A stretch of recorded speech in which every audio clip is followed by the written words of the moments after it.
Maiilaw ko nga pala mga kakulit ang bumbilya gamit lamang ang 4 na baterya. Hala! Umilaw nga! Sapagkat meron nga ako mga kakulit na panood sa TikTok na sobra talaga akong napapamangha. Nagamit nga lamang mga kakulit ang 4 na baterya ay napailaw na niya ang isang bumbilya. Kaya naman sa video nga na ito ngayon mga kakulit ay bumili na nga ako ng 4 na baterya at isang bumbilya. Sapagkat ngayong araw nga ay aking susubukan yung napanood ko na yun sa TikTok. So ngayon nga pala mga kakulit ay meron na naman akong napanood sa TikTok na talaga namang sobra talaga akong napapamangha. Dahil doon nga mga kakulit sa napanood ko sa TikTok ay napailaw niya itong bumbilya gamit lamang itong 4 na baterya. Kaya naman ngayon mga kakulit dahil gusto kong malaman kung totoo nga ba talaga yung napanood ko na yun sa TikTok. Kaya naman bumili na kagad ako nitong bumbilya at saka 4 na baterya. At lahat ito mga kakulit ay bago At syempre, para masubukan ko din kung totoo nga ba talaga yung napanood ko na yon. Dahil kung totoo nga ba talaga mga kakulit yung aking napanood na yon, nagamit lamang itong 4 na baterya at mapapailaw itong isang bumbilya, ay napakaganda nito kapag brand out. Dahil kapag madilim at ako'y hindi mo makita, ay papailawin ko lamang ito gamit itong 4 na battery at ako'y iyon ang makikita. Charot! Hindi gayon! So ayun mga kakulit at ngayon ay susubukan na natin kung totoo nga ba talaga yung aking napanood na yon. So ayun mga kakulit, bubuksan ko na tong battery. Bagong bago yan mga kakulit. Yun oh. Wow. Oh. Yan. Ito na. Tapos ito namang ilaw. Yun oh. Wow! So, bali dun nga mga kakulit, sa napanood ko ay ganito lamang ang ginawa niya.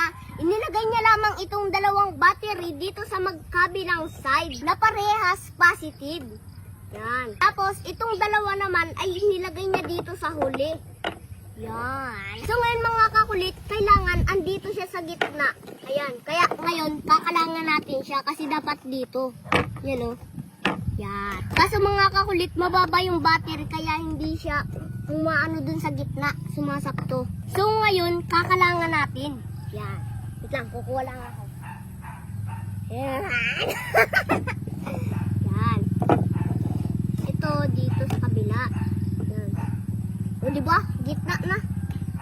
Yan. Tapos ito naman dito. Yun. Kailangan mga kakulit, ma-sure natin na nakadikit talaga itong battery dito sa bumbilya para talagang umilaw itong bumbilya. So ngayon mga kakulit, ay lalagyan ko din ng kalang itong likod. Ayan. Yan. Iilaw kaya to? Ayan na, nakadikit na. Oh. Yan, oh, nakadikit na. Hala. Parang hindi na ilaw. Oh. Nakadikit naman na siya. Hello. Oh. Ayan oh.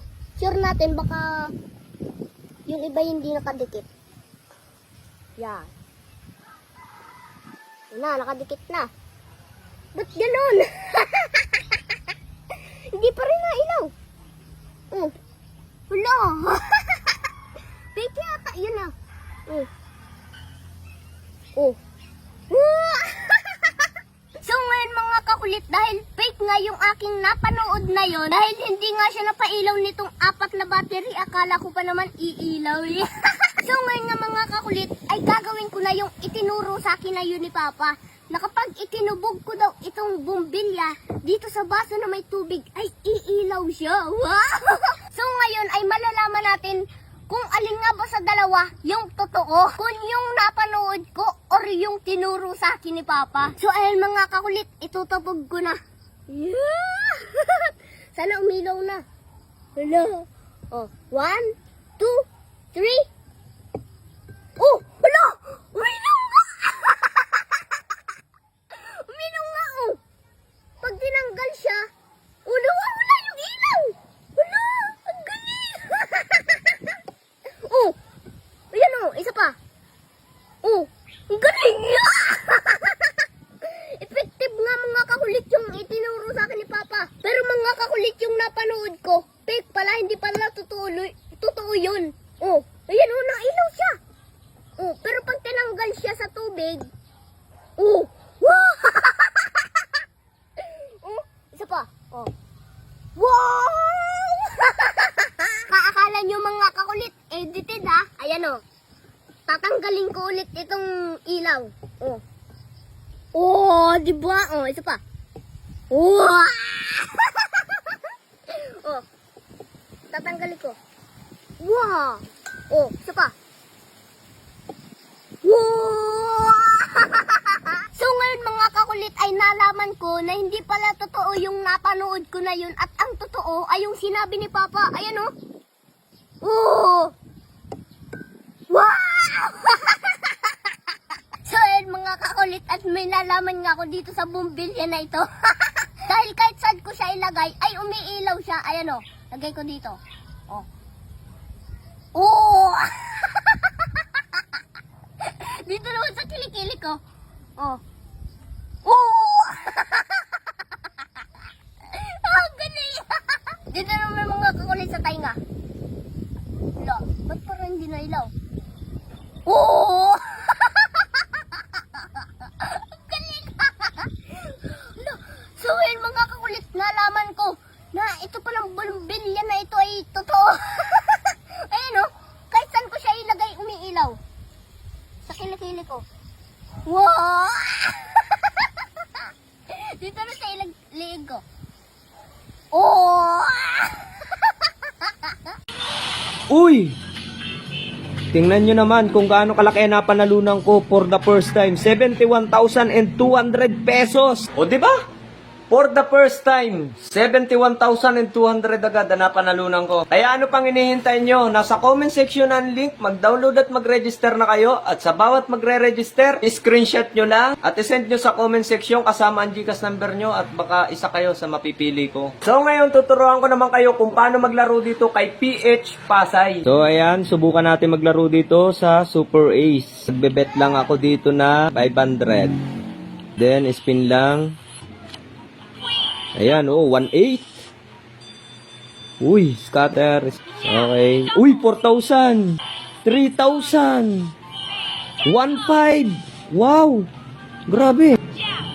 Uy, 7.2. Uy, 24,000. Wow. 6,000. Uy.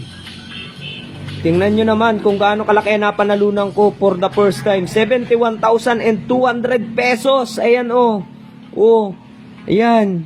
O di ba? For the first time, 71,200 agad na napanalunan ko. Kaya ano pang hinihintay nyo? Nasa comment section ang link, mag-download at mag-register na kayo. At sa bawat magre-register, screenshot nyo lang at isend nyo sa comment section kasama ang GCash number nyo at baka isa kayo sa mapipili ko.